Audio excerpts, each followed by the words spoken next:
Hi, everyone. Welcome to Office Hours. If you're watching on YouTube, you can find out more about what we do at officehours.global. Our first hour is general discussion about media and general production.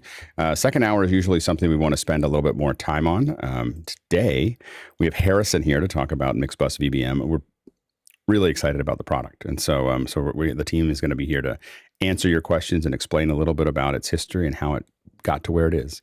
So stay tuned for that for the second hour. Tomorrow, Chris Ritchie is going to be on to talk about building our Office Hours logo in 3D and the trials and tribulations related to that and what it looks like and so on and so forth. So we'll be previewing that tomorrow.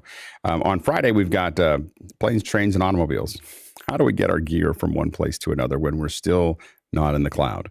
So we'll talk a little bit about all the issues that we have to kind of manage in that process. And then a reminder, on Saturday, we have, of course, the education hours from 8 o'clock to 10.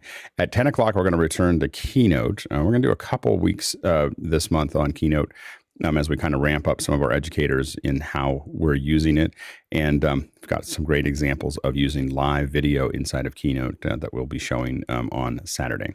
So stay tuned for that. And now we're going to jump into the questions. Bill, take it away. Absolutely. Our first one this morning comes from George Butters in Halifax, Nova Scotia, and he says, if clients insist on using virtual backgrounds in Zoom presentations, is there anything that could be done to reduce flickering and other visual distractions? They're adamant that they must have their branding on the screen. Go ahead, David. First one is going to be lighting, in my opinion. Second would be high contrast between yourself and the background. A lot of people sit in front of a white wall or some other flesh colored, or it just needs to be contrasty and well lit. Yeah, go ahead, Rupert. You look at the Zoom documentation for virtual background. I mean, if you're going to go down the virtual backgrounds route, if you look at the Zoom documentation, they have one set of requirements and one set of criteria if you are not using a green screen, and a whole other set if you are. It is far easier on Zoom. Takes far fewer resources, and it's much easier to get a good result if you're using a green screen. Plain, any kind of plain background will be a step in the right direction, but to get it anywhere near right, you're going to need a green screen, and that's going to need to be properly lit. The subject's going to need to be properly lit. You need to go down the whole good green screen route to get a good result. Then look at the resources of your device. Some underpowered devices will produce, some underpowered computers will produce some poor virtual background results. So make sure you're using a capable computer, and even consider using an external, a real camera and a ATEM, and you doing the keying in an ATEM, because that'll just do a far better job at the end of the day. Yeah, go ahead, Jason.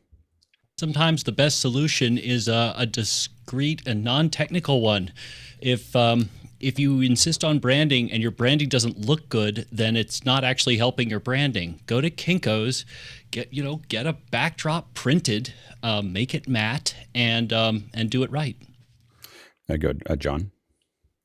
Yeah, same with that. Or throw it on digitally. If you're going to go down the path of a camera ATEM, you can throw that background as a PNG over what you're actually doing and have that branding without needing a virtual background. But everything Rupert said as well, a system with an actual graphics card, really great lighting, all those things are going to get you down the right path.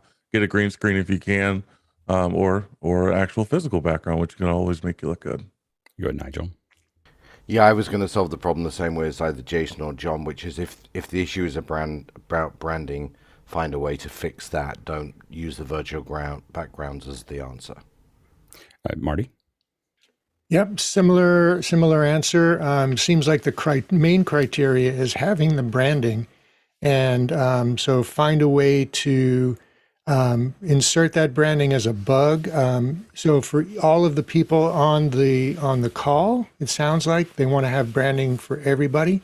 So if you can use OBS or something similar to be able to insert a bug like right here, that would be great, but everybody is going to need to clean up their background.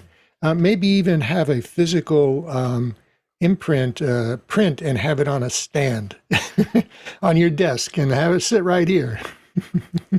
Yeah, and one of the things when you're thinking about a background, there are these little, we've used these in the past, they're little pull-ups, and what they're really designed for is to go to a conference, like a small conference or a webinar where literally it extends up. In fact, the Elgato green screen is just using that as a green screen inside of one of these little. They're designed to kind of have a freestanding poster pop up, and I can't remember the technical term for them, but they're these like basically stands that pop up there. And we've printed lots of those for clients, and that way it's easy to store and it's easy to set up. You literally just pull it up and it sticks. The problem really with it is on a standard one, you have to get it so close to them that there's going to be a little bit of shadow behind it to fill the frame. So that's the biggest challenge that you end up with those. And there's a couple different ones that can be a little wider that will work as well. So you might want to take a look at some of those as well. But I agree, a physical version is probably much better, or a bug. Next question. Tim Mann in Melbourne, Australia is in next. He says, what software do you use to document your setups? At the moment, I have multiple spreadsheets, which are hard to maintain. I go ahead, Danny. Well, if it is to just keep track of how things are connected and the signal chain, the signal flow, what I've been using and I found very useful is H2R gear. So it's something that it not only lets you draw out the schematics, but it also gives you a simple inventory of the components that you use, the equipment that you use. You get good, Bill. I'm a big fan of OmniGraffle. OmniCorp makes it as one of their suite of products, and it's a very simple graphic and charting tool. And if you it draws boxes automatically and then connects them in basically a flow chart or diagram. And if I'm doing a complex setup, I'll often document it in OmniGraffle and just keep it around for the next time I have to do it. Yeah, I'm experimenting with H2R gear, and it's pretty cool. You know, I have built these schematics in OmniGraffle for the last decade. So for me, it's still relearning a couple things that, or trying to find things like that. But I think that both of those are probably some of the two best. And then if you're on a PC, Visio is also another a good example of. Folks send us a lot of stuff in Visio as far as layouts. Next question. Next one comes from Douglas Carmichael, and he says, what would be the most cost-effective package for a professional Zoom presence? And this would be for a financial planning meeting, and the person in question already has a C920 for a camera. Go ahead, Rupert. So it just depends at what level, the level of cost effectiveness, or what the budget, or what the professionalism you're working at there. I mean, the C920 is a good solid camera, and it was for at least in the webcam range for many years. And the Brio is a good upgrade. It's not a massive leap though. So unless you're going to go to the Blackmagic route or some really big step up in camera, there's probably some things in and around the C920 you could do. Just make sure you've got good lighting and good audio and good internet. The basics. I think you can actually produce a decent looking image with the C920 still, unless you've got a massive reason to jump way beyond that. I'd make sure you've got all the other components built around what you've got right now, internet and audio specifically. Yeah, Jeffrey. I'd also look for a good document camera, something that, or a stand that you can put a Brio on to actually go down to a document if you need to show those off. And then that way you'll be able to show them on camera. And then, of course, if you're doing that, you'll need to have a piece of software or hardware in between that will switch between cameras. And you can actually switch between two cameras relatively smoothly on Zoom. So you can just switch if you don't have something to put in between them. A lot of times, once you're talking about webcams, it's really hard to put something in between unless you're going to start putting switching software and everything else. I would probably just use Zoom's built-in tools to switch between those cameras. In fact, I think you can even have it set up where you have one camera coming in via the share and still your camera separately. So you can actually split those up. Zoom has made a lot of recent updates that make using two cameras a lot easier.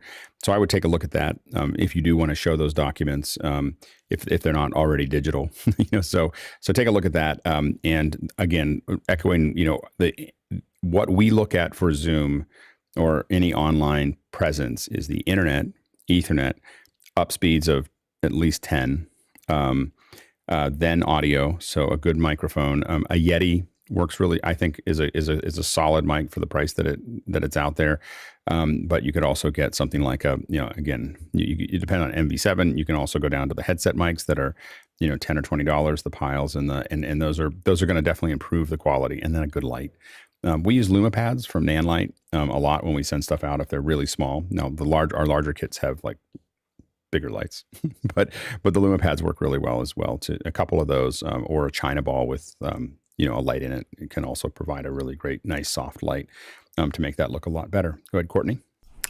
Yes, you stole my answer. I was going to say China ball is a really cost-effective way to do nice soft lighting, and make sure you get enough light out of it, because it'll make that 920 look a lot better if you have enough light to it. If it has to reach and increase its exposure time because there's not enough light in the room, it'll get noisy. Also, no one's mentioned in-ear monitors of some sort, so that they don't have to have an open speaker, and that will improve the sound quality considerably. These are the ones I'm using. It's an HYS, and there were 2 pair for $19, and it sounds pretty decent. You can find them online. That's great. Next question. Next one comes from Todd Rains in Allen, Texas, and Todd asks, will Unity Intercomm Cloud services connect into a PC laptop to be mixed digitally into my headset, or does it only use mobile devices?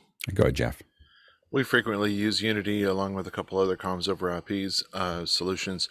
Yes, you put the client on your laptop. So the whether it's a Mac or PC, you just download the appropriate client. That client then uses whatever audio devices you have attached to the actual laptop.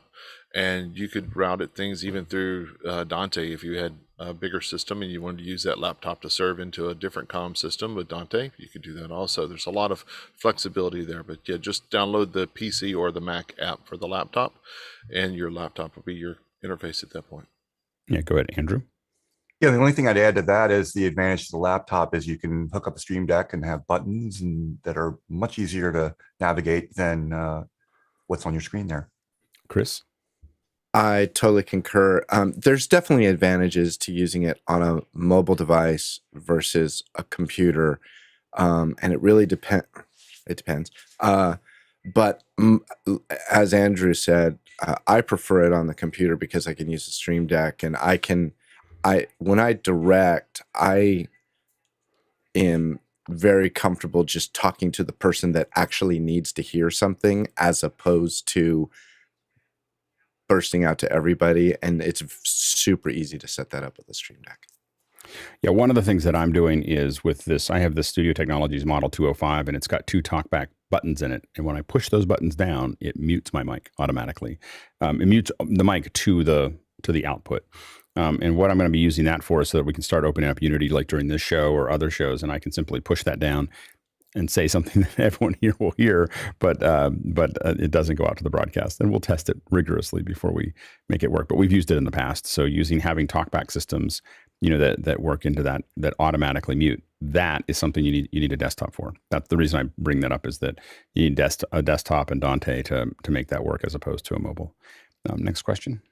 We're moving to Tim Mann in Melbourne, Australia for our next question. Thank you for all the amazing information and panel knowledge. Can office hours questions on YouTube be linked to and used for educational programs? Go ahead, Jeffrey. We have a saying here at Office Hours, and that is, if you've asked the question, you've just volunteered yourself to do it. It's actually fairly easy to do. You'd have to go through each YouTube, and everything's timestamped. All you have to do is find the question that you want to put into a document, and you copy the whole question, including the timestamp. That's the important part. The timestamp is already linked, and when you copy it over to another thing that'll actually keep the link in there, then it can relink in there. I do that all the time to my website. I just got done doing some CES videos of the Creality booth, and each printer I put timestamps in to show that, and then I put that right into my WordPress, so they can just click on it and go from there. So fairly easy to do. Yeah, and if the question that you're asking is, may you use it for educational purposes as opposed to can you, then the answer is absolutely. Yeah, you can use anything that we put up to YouTube. I'm 100% behind. Put it anywhere you would like to put it there. I mean, we'd love to have a link back to our page, if that makes sense. I mean, if you're linking to it, to the YouTube page, then 100%, just stick it in wherever you'd like. But if you record it and put it into something, which is fine too, just let people know where it's coming from. That's all. All right, next question. George Butters is up next from Halifax, Nova Scotia, and he says a colleague using a Microsoft Surface is looking for a microphone in the $200 to $400 US range to replace her laptop mic for personal Zoom and team calls. Would a Shure MV7 be a good choice, or do you have any other suggestions? Go ahead, John. The Shure MV7 is a great microphone, simple to use. I also like the Elgato has a microphone that's pretty solid. Different technologies, right? Depending on how close you can get it to your mouth, what your room sounds like. Both those are great options, but there's several more out there in that range that you can almost go anywhere. Go ahead, Andrew. Yeah, the big question to ask is what's form factor mic do you want? Do you want a large diaphragm mic, that's seen on camera, or do you want something that's not seen? Do you want a headset? My preference personally is to have the mic not seen, but just out of camera and pointing right at my mouth. A hypercardioid is wonderful for that. Like there's several out there, or even just a cardioid pencil mic is fine. Any of Go, them. Rupert. So because of the device that's in the question, the Microsoft Surface, I'd be curious to know a little bit more about the use case. Surface users are often form factor is important to them. They may travel a lot. So I'd be interested to know, exactly where it's going to be used, what the use case is. You've got limited IO on a Surface. So you're, probably going to be needing some adapters or dongles. So again, it's just how much traveling is going to be done. And if it is a traveling use case and you're going to be in hotel rooms or unpredictable environments, then that may just lean you more and more towards something headset based rather than something further away. Yeah, David. Yep, I bought this Earthworks icon as my Rode mic. Looks good, sounds good. Supposedly, I can't hear it. Has built-in headset and push to talk, kind of push to mute, and it looks pretty good on camera. Yeah, the problem with you is that we don't know if it sounds good or not because your voice is so good that it's not like we can't really test it. We have to have someone with an average voice before we know if that mic is good or not. We'll ship it around. Yeah, exactly. Go ahead, Jeffrey. So, I forgot to mention this. CES, I did stop by the Samsung booth, and they're coming out with a dual over-the-ear headset microphone for the educator. It's going to be about $49. They'll have a lav version and a dual over-the-ear headset version. So once that comes out, I believe March. So you might not be able to wait that long for that, but that is because it will come with a USB dongle, so you'll be able to put it into a PC or an iPad. They finally developed the thing that we needed. At $50, that would be if it's a reasonably good mic, and some of the other Samsungs have been okay, but if it's a reasonably good mic in that headset, that'll be really awesome. Next question. Ed Judge is up next in West Granby, Connecticut, and he says, in a monthly Zoom meeting, we have one participant whose video and then the audio freezes after about 5 minutes. Any troubleshooting suggestions will be appreciated. Go ahead, Chris. Yeah, I was hoping to be the last person to help answer this because I don't have a lot of technical specific suggestions, but my troubleshooting suggestions go into things like, is the meeting happening the same day or a weekday at the same time every month, where other people in the house might be getting online all of a sudden, or some other device is jumping on at some predetermined that happens to be 5 minutes in. The other thing I think about is heat in the computer that's being connected. If it just overheats at about 5 minutes or something. Again, I was hoping to be the last person to answer this to do the cleanup, but it's definitely good swing there, though. John. Thank you. Yeah, just always look at what's happening within Zoom. If you look at in a meeting, you can actually kind of see what's happening there. So it can show if there's packet loss, if the audio quality is bad, and that can kind of point you to a direction. As always, go wired if you can. That's going to save a lot of headaches. I've seen that where like videos jumping or speeding through as wireless packets kind of get bundled up there. So keep an eye out of that and definitely use the tools within Zoom to try to troubleshoot. Good, Rupert. Yeah, I'd also go down a kind of process of elimination. What type of device are they using? Are they coming in on a computer, PC, Mac, iPad, even Chromebook? I've heard some troubling stories of performance issues on, people coming in on some edge case devices like that. Definitely make sure they're on wired and not Wi-Fi, or at least ask the question. It's a process of elimination. I'd like to know whether that same participant has a similar problem in other meetings they attend. Is this the only Zoom thing they have and they always have the problem? Is it predictable in that way? Are they using virtual backgrounds, because that can add processing load on the client side? And then is it a capable device? Are they using some virtual camera plugin, like SnapCam or something like that? That's just adding a layer that needn't be there. Are they doing something else on their computer, like trying to multitask and edit video? It's just too much for their computer. And Is it they get bored. We're going to find out that they just get bored 5 minutes into the meeting and they start opening up YouTube and other things. It just turns out it's a behavioral issue. Exactly, and or whether it has any dependency on whether they are an active participant. Is it 5 minutes after they've been speaking, or is it just 5 minutes after they've just simply been in attendance? That might help you narrow down whether it's something over their transmission load or their receive load. Yeah. I go with Jeffrey. Yeah, the computer is the most important factor on this. I know that Zoom really works hard to make sure that you can get in the easiest, cheapest computers for regular Zoom call. But if you're running a very short processor, it's not gonna cut it. If you also have 50 Chrome tabs open, it might not cut it. And if you're running on a Windows, actually Windows and Mac, you really check your task managers to see what else is running. I know, as Rupert said, I had the Snap Cam running, and it always tried to take over my Zoom experience, so my other cameras stopped working. So check on those, but we need some more hardware specs before we can really deduce what's going on. Yeah, and go ahead, David. Yeah, and a ham-fisted approach would be to just turn on the do not disturb mode on either OS to kind of prevent stuff from triggering apps that might be listening in the background, email and stuff like that.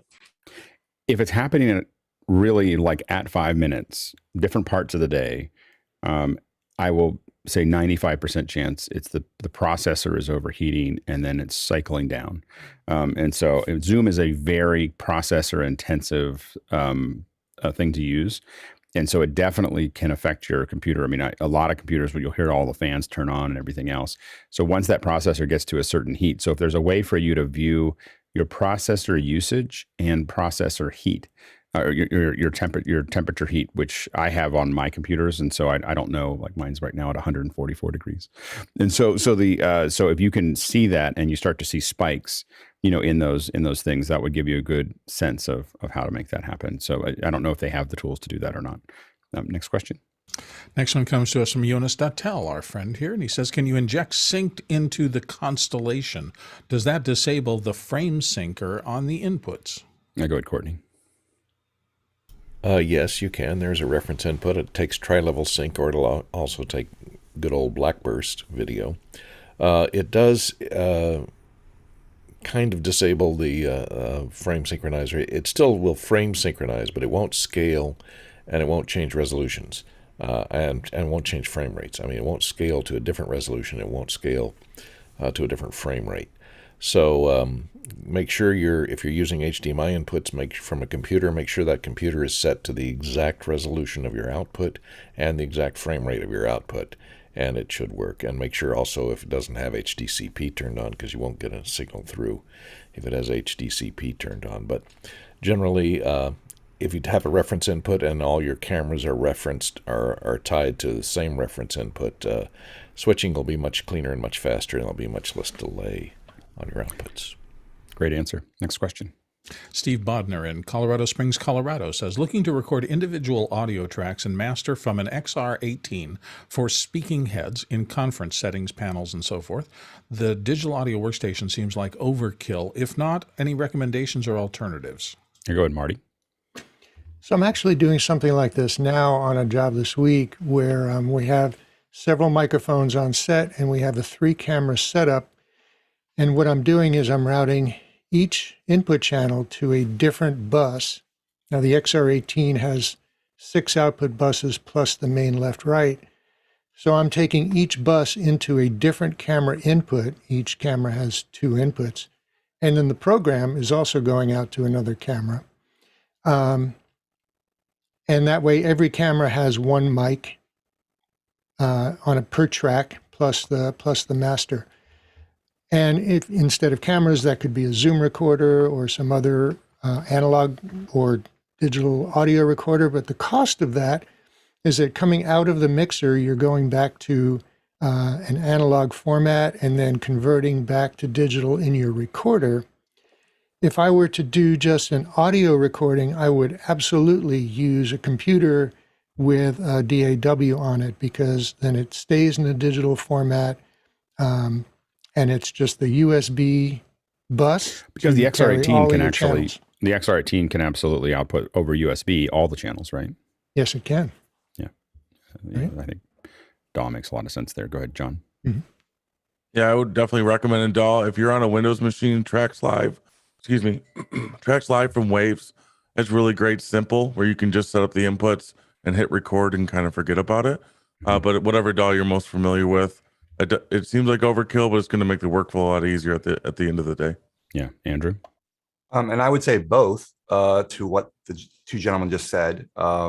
On a DAW and to camera if you can do it, because the turnaround time on a camera is great. If you're posting this thing or you're giving it to someone to post and it shows up with their records with one track with program and one track with that ISO mic, and you can spread it across your different cameras, I think it can speed up the workflow. That's pretty standard in our industry, or had been. I don't know what it is now. And I actually have never used it for USB, but it's something like a boom recorder, the software. I don't know whether we've only used that with Dante, but I think it will do USB as well. If it sees those sources, I believe you can record it. Are you talking about the Zoom, Alex? No, there is a software called Boom Recorder. Oh, and we've used that often for recording multi-track for Dante. We just send all the Dante tracks over there. I think it works with USB as well, but I've just never actually done it. Because it's usually our standard Dante way to record it. And it's not a full DAW, it just literally just records all the tracks. Go ahead, Bill. I've always, when I was doing a lot of professional speakers and panels and things like that, my standard was always to have at least 3 audio signals present. Usually I would get a house feed that was 1. Number 2, I would have something separate on camera. But number 3, in a panel type circumstance, I actually had bought a whole bunch of those little Zoom micro recorders, and I would put them on the table right in front of each speaker and start them beforehand. The one thing you cannot risk is audio in any circumstance where people are speaking information out. So I never considered myself successful unless I had 3 usable audio tracks coming back to me. And there were 2 occurrences where I lost 1 and 2. And without 3, I would have blown the gig. Yeah, go ahead, Courtney. Yeah, Alex, you stole my answer. Boom Recorder is a good choice. And it does work with USB inputs? It does work with USB inputs, and it also has time code. So it'll take time code on any audio channel, and it'll encode that into the header as a broadcast wave file. So if it's important, if you're going to synchronize multiple tracks to cameras using time code, then it'll do the job there, whereas other DAWs won't deal with time code usually. Right. Next question. Chris Comfort, I'm editing a short film in Davinci Resolve. What is the best way to capture high-quality video clips of existing popular shows and movies for the purpose of A, being to see accurate examples of current trends in coloring and other qualities? Obviously, the big challenge that you have is HDCP. So, there's of course, I would never do anything like this, but there are inexpensive HDMI to SDI converters that are made in China, and they have a bug in some of them that are a very unfortunate bug that reads the HDCP from the HDMI, but continues to pass it to the SDI output video. And so, if you were going to take advantage of that bug that's available in those, usually they cost less than $50. The ones that cost or maybe less than $80 at the most. Any of the more expensive ones will properly handle the video and not allow it to pass through if it has HDCP. I think that the ones that are really buggy are the AVUs, AVUE, I think is the HDMI to SDI converter, are pretty buggy, and they'll oftentimes pass that. At least I haven't needed to buy any of those for years, or I never didn't accidentally buy them for years, until years ago. So I don't have any firsthand knowledge in the last 5 years, but those worked pretty well. Go ahead, Chris. It really is an interesting problem because for example, Alex, you many times have said that, YouTube TV? Is that what you use? Yeah. So what I use today, I mean, it's not, what I just said will give you perfectly accurate outputs, digital outputs. What I use when I'm doing reference is I have YouTube, and I wouldn't say it's for color reference. I have YouTube TV and I open it up in a Chrome browser, and I just literally open up a QuickTime window and record stuff for reference. And so I just record videos. And if you leave that window and you don't move anything, you can literally just start cycling through, and I'll grab all the lower so in YouTube TV, I have almost every live broadcast that's done, every game, every whatever. I don't watch almost any of it. But what I do is I skip through it and I grab onto the lower thirds, the super sources, the bugs, all the effects, and I create libraries out of them. I just capture pretty big chunks of them, and then I go through and I just cut out the little pieces that I need. And so I have folders of like, this is the current super sources, this is the current lower thirds, this, because that changes, that what's in style, like I think Paul asked yesterday, like, what should we look for in the Alabama Georgia game? I just turned it on because Paul asked that question. I was like, just in case Paul is going to ask that question today, I turned on the show. Nothing that they didn't refer to anything recent. Their style is like 10 years old. So anyway, so it's paying attention to style is important because the viewer won't notice it, but it will feel a certain way, and it'll feel old. It'll feel old, and they won't know why. They just know it just feels aged. Go ahead, Chris. Is that it? Yeah. I was. May I? Oh, I'm sorry. No, sorry, Fenwick. Did you have anything else? Yeah. Sorry. No. Sorry. Comfort. Okay, yeah. Go ahead, Courtney. Like what Alex said, you can find something that'll strip HDCP. I've found some HDMI recorders that do that. I've also used this, and there's a lot of times it's an undocumented feature, this PVR Rocket, which is it's a standalone H.264 recorder. And it's HDMI in, of course, and so if it has HDCP on it, you can't record it. Another solution is to find a cable box or a DVR that has component out, and this box here has RGB component, which usually will only do about 720p, but sometimes it'll do 1080p, and it'll output it over HDMI. So that way, if you're going in component, it doesn't have HDCP encoded into it. And so what I do a lot of times is record on a TiVo or some DVR, and then just use the TiVo to find the segments that I want to transfer, and then transfer just those segments with the little recorder, because the TiVo records in a non-long GOP recording so that you can have slow-mo, you can do freeze frame, and you can go forward and backwards, which you cannot do with these long GOP recorders very easily. Yeah, and I do, once I get the recordings, a lot of times, because I'm just recording the stuff for reference, I will usually convert them to ProRes so that I can go through them frame by frame more easily as I go through there. Go ahead, Chris. Yeah, so far what I've done things like with my streaming services, like I'm pulling in stuff like Succession and the BBC Bodyguard series and things like that are relatively new, especially Succession. And using OBS and just capturing the screen, I can't tell if the image is soft and low contrast and low dynamic range because of how I captured it, or if that's really how this show is being delivered to me. So I'm trying to...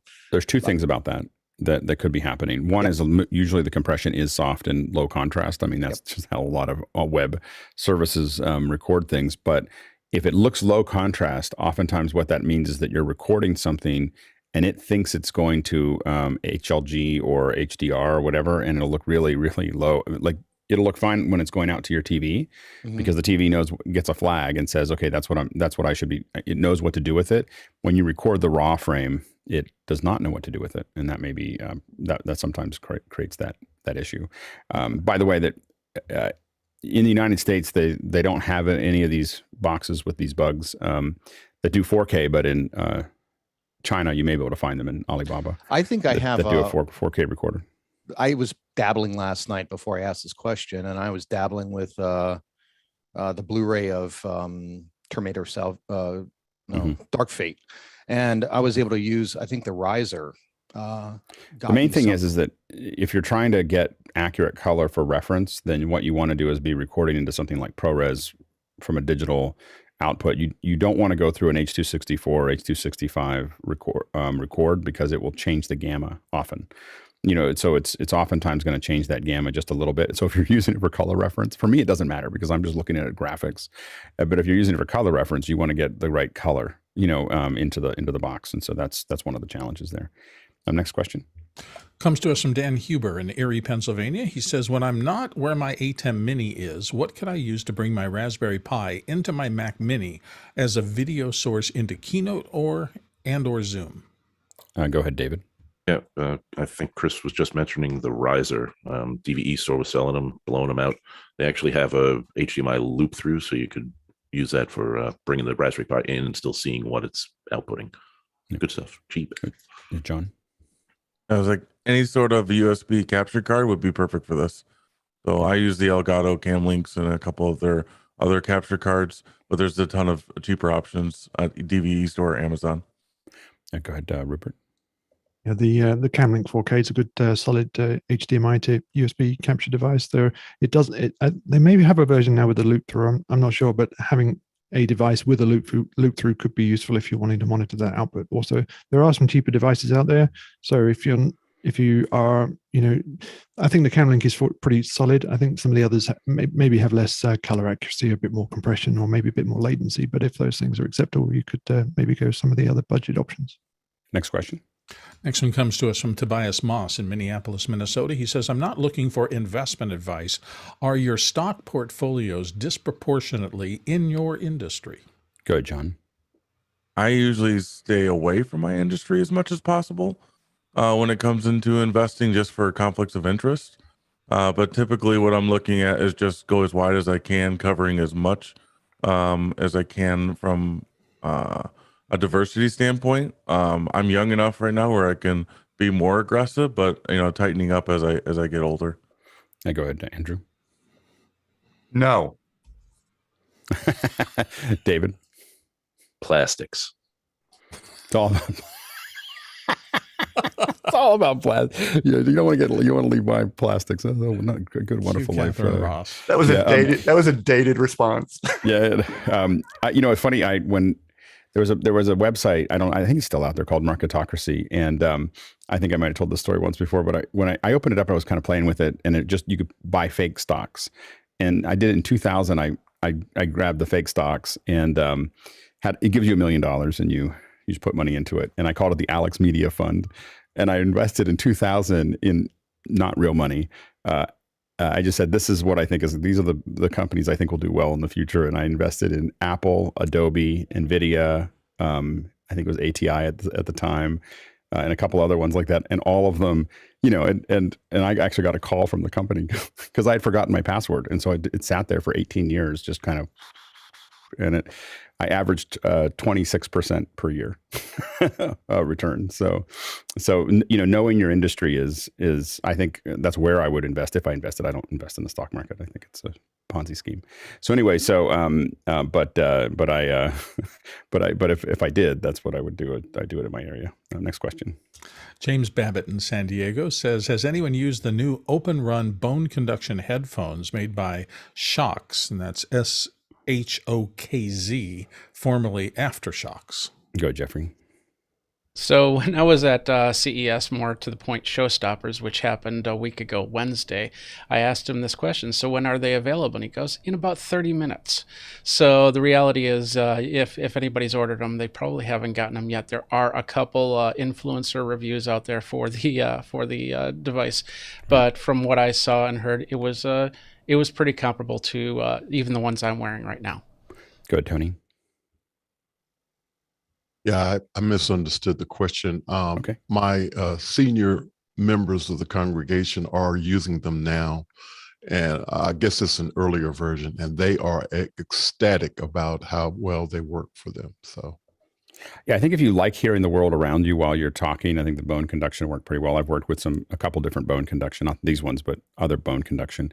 I like to knock everything else out. I want to hear just what I'm working on, and so I tend not to use them. But if you like that kind of open air for comms, I found that they were actually kind of nice if you're just listening to someone talking, because you can just be working and then you kind of hear another voice out there. It kind of weirds me out that I can, and it's not making any sound. But next question. Andre Dalla in Berlin is up next. He says, what headset mic should I advise my clients to buy for lifting their Zoom appearance? He has a price range of between 50 and 120 euros, and it does not have to be in ear. Go ahead, Jeffrey. There's a lot of options there for that price range. The ones I was telling about Samsung is the DEU1, which is the double over-the-ear hook that they're coming out with in the next month there. I'll put the link in Mukana. The other thing is, since you're in the UK, this is the double over-the-ear headset that I use from Mycronic, and the best part is you can actually change out the connections. So once this wire dies out, you can replace that fairly easy, and they have connections for many different types of inputs. So you just have to look for the one that you're hooking into. Next question. Next one comes to us from Tobias Moss in Minneapolis, and he says, any readers here of the Lefsetz Letter? His recent letter proposed that the postponed Grammys, postponed Grammys. I read that as Germany's too, but anyway, go ahead. Thank you for the correction. Postponed Grammys should take an office hours approach, one category per week for the next umpteen weeks. Have any legacy one-offs become serial programming yet, and discuss? I think it's the future.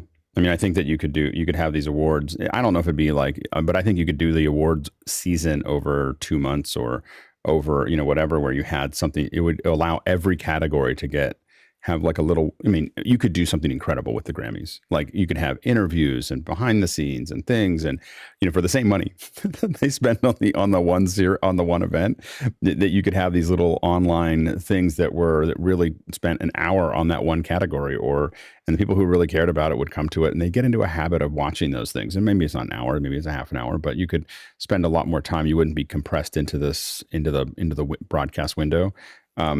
That's what I strongly believe that serial programming of content is what's coming fast. It makes way more sense. You're seeing this in all the subscription services are moving away from feature films, slowly, because they're moving towards series of 6, series of 8. That's makes way more sense in the current model that we have. Go ahead, Jeff. I agree with you about the content being, in a marketing standpoint for businesses, I feel like stretching it. So the NAB booth replacement, I see that, but I don't see it in the award stuff. I would tire. I would be tired of it really quick, actually. I'm tired of it when it happens. Yeah, exactly. That too. So I think the problem is that but I would much rather tune in for the ones that I'm excited about when they, because then they have so many that they cut out, for instance. I mean, the way to experiment with this could be something that they just take the visual effects ones and the technical ones and everything else and take those completely out of the thing. And, this is for the Oscars or whatever, and just put them into their own category where they were putting them out every week on Disney Plus or Hulu or whatever. And there's people that are in the industry that would definitely just sign up for a subscription just so that they could have access to that's the big thing, is everybody was trying to figure out subscriptions, and so if you have something, doing a one-off for 2.5 hours is not nearly as valuable in a subscription model as stretching something out over a month, and I think that's I don't know if I'd want to watch Grammy Awards all year, but definitely having Grammy Awards over a month or over 2 months or whatever, definitely over a month would be great. And I think that's fitting into the subscription model, and that's where I think we're going to end up going in a lot of things. Go ahead, Bill. Well, I just view this through the chipping away of the old model, which, the monolithic television model was always aggregating eyeballs and then selling them to the companies who needed to advertise to those eyeballs. Obviously, we're in an era now where everybody's watching their individual screens. We have all of this tracking of people and putting them in categories so that you can serve up ads specifically relevant to them. That's changing everything. And I look out at my old friends, and when I owned an advertising agency, we had media buyers in-house, and they spent their entire long weeks doing nothing but forming relationships so that they were on buys when national and regional and local advertisers had money. This is all going to be, it won't be swept away. It's not going to happen fast, but the new normal and the old way to do things are in conflict, and it's going to take decades, I think, for it all to finally settle out and for us to get to a new normal. I think it'll be years. I don't know if it'll be decades. I think that things are starting to happen pretty quickly. Yeah, but a lot of people are moving pretty fast. Go ahead, Chris. Yeah. You'd have to figure out a way to appeal to what everybody likes about an award show. You'd have to sort of appeal to the Joan Rivers crowd. For every celebrity that's featured, you'd have to let them get all dressed up and do a little, something. Giving people behind the scenes information, a little deeper profiles about things. In terms of duration, I think the trick to it is to stretch it out for 3 months worth of subscriptions. If you just make it for 1 month, you only get somebody to subscribe to your service for a month. But if you stretch it out, if you could figure out how to do it and not be tiresome, over 3 months, in 3 months, they'll forget they had the subscription and they'll keep it for the year. And that's really the goal. Yeah. Courtney? Yeah, they've already actually been doing this for years. The Oscars and the Emmys both. There are so many categories now. They've divided it into the Creative Arts Emmys, which happen the week before or the day before. It's a separate broadcast. It's usually not broadcast. It's streamed nowadays. But where the creative arts is all the technical people, the sound mixers, the makeup artists, the set design, the Right. non-actors, directors, best movie categories are all sectioned off because there's so many of them these days. And the Oscars as well, the scientific and technical Oscars, which nobody, a normal viewing audience wouldn't be interested in at all, have a separate ceremony, and usually that's only streamed. So they're already doing it. Next question. Next one from Tobias Moss in Minneapolis says, Whoopsie-daisy, I've used all 4 XLR inputs on my Flow 8. Can I use microphones with the 1/4-inch inputs? What converters do I need, and what are the hazards? Go ahead, Marty. Well, in order to use a microphone on a 1/4-inch input on the Flow 8, which is a line level input, you would need an external preamplifier. And depending on the microphone, you may need one with phantom power or not. The preamplifier will bring the mic level up to line level, then you can plug it in. I would also ask, of the devices that you already have plugged into the Flow 8, do they all need microphone preamps, or can any of those be converted to the 1/4-inch? Right, and Andrew? Yeah, what Marty said, and just to bear in mind that I'm, looking at the Flow 8, those extra inputs are stereo inputs, although they have a mono function. So maybe someone else can talk to this if it's needed, but I don't believe you can individually control like a left-right on the Flow 8 to have, say, 8 extra inputs rather than 4. My guess is it's set up to control those stereo, but that's for someone else to answer. Yeah, the preamp is the most important piece, and I don't know. I mean, you might be able to find. The problem is that a lot of the preamps that are quality are going to cost as much as the Flow 8 did. so that's going to be the challenge that you have adding those to the system. Next question. Jim Barnes in Kansas City, Missouri says, what are the disadvantages of recording with an ATEM ISO switcher instead of Hyperdecks? Go ahead, Jeff. This is not specifically about ATEM, but it's just a overall system engineering. Don't put all your eggs in one basket, especially when it comes to recording. Jeffrey? Redundancy. Yeah. So 2 things. One is you can put a screen, you'll have a screen monitor in certain Hyperdecks, so you can actually see what's being recorded as you go. And then the swappability of the drives. So if you stop video, then you can get that onto the computer quicker than you would if you're using the ISO. You can actually switch the drives. One advantage, though, is you can also use dual drives rating and stuff like that in the ISO to actually record to. So you're not limited to one drive with the ISO. You can have several. Mm-hmm. Yeah, go ahead, Jason. I would add to that I actually use Blackmagic's rack-mounted SSD USB-C thing. Yeah, well, no, not the Hyperdeck. The actual one where you put the drives in that's not a Hyperdeck. It's just a disk image, just a disk mounter. Oh, and the dock. Yeah, the 4-port dock. The only benefit really to using the ATEM is straight up convenience. Yeah, it's way faster, and so what you can do is you can record them. Now, what we've done when we've recorded it, because we have done a couple records with the ISO, we still record to all the cameras, so backups are good, as Jeff referred to, and you can swap those out. So you're going to get a Davinci Resolve project file that you can open up. You're going to have all those tracks lined up, and you can relatively easily replace those with the 6K records from the cameras. So if you're using an all Blackmagic pipeline and you're including Resolve, it's really convenient to do both. It will actually save you time to record out of the ISO just to compile everything back later. So it's worth doing there. But I would never record anything important only on the drive out of the ISO. I'd always have the cameras recording as well. One question. I'm sorry to jump in. It was locked, but does the ISO record H.264 only, or will it do ProRes? Yes. No, it's Yeah, H.264. So that's the other part. Yeah. Yeah, it's highly compressed. So I mean, compared to it's pretty good. It's a pretty good looking image, but it's not ProRes or RAW. So yeah. Next question.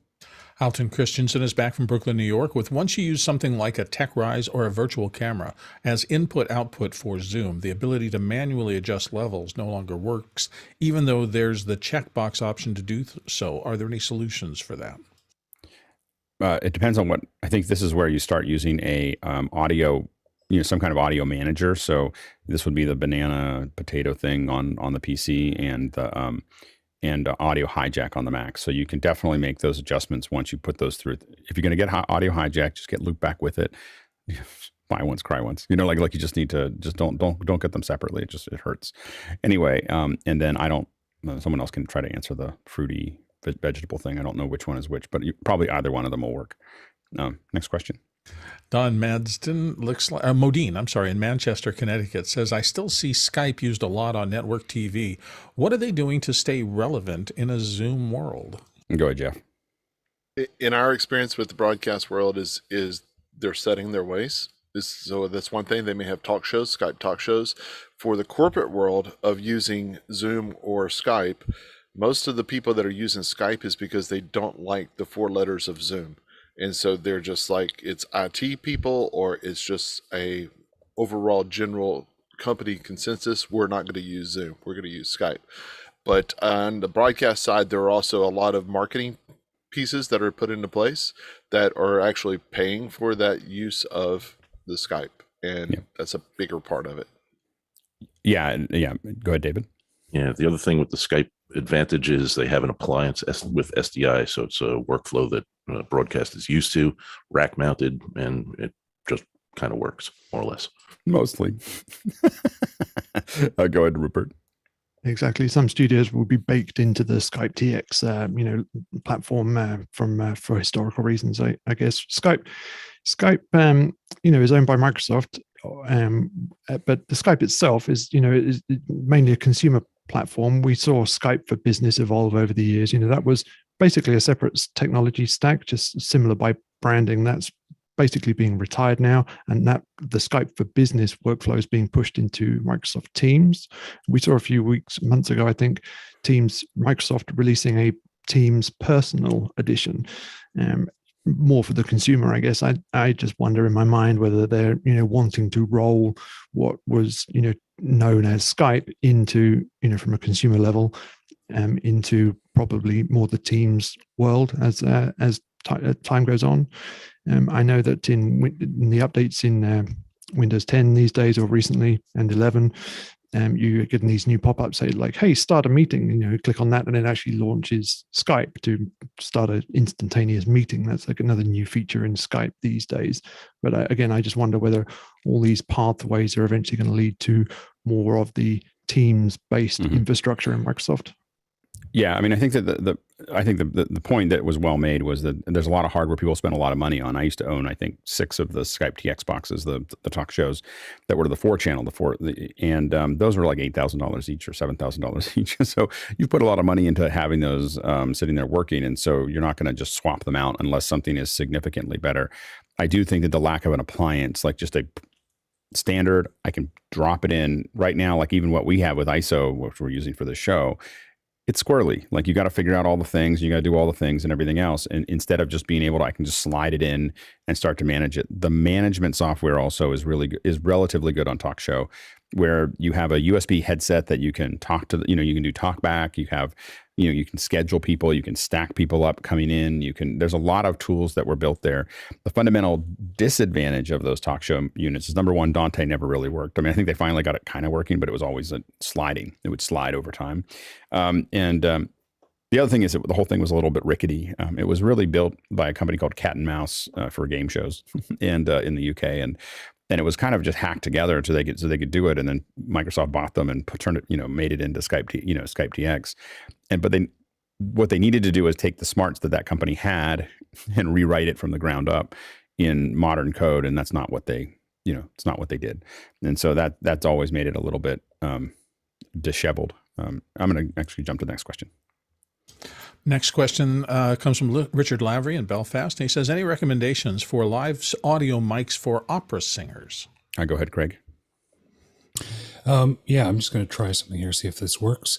This is the Shokz Colette series tubes. This is sort of this is the top sort of tier of opera stuff, since Richard didn't put a price in. They are pricey, but they are awesome.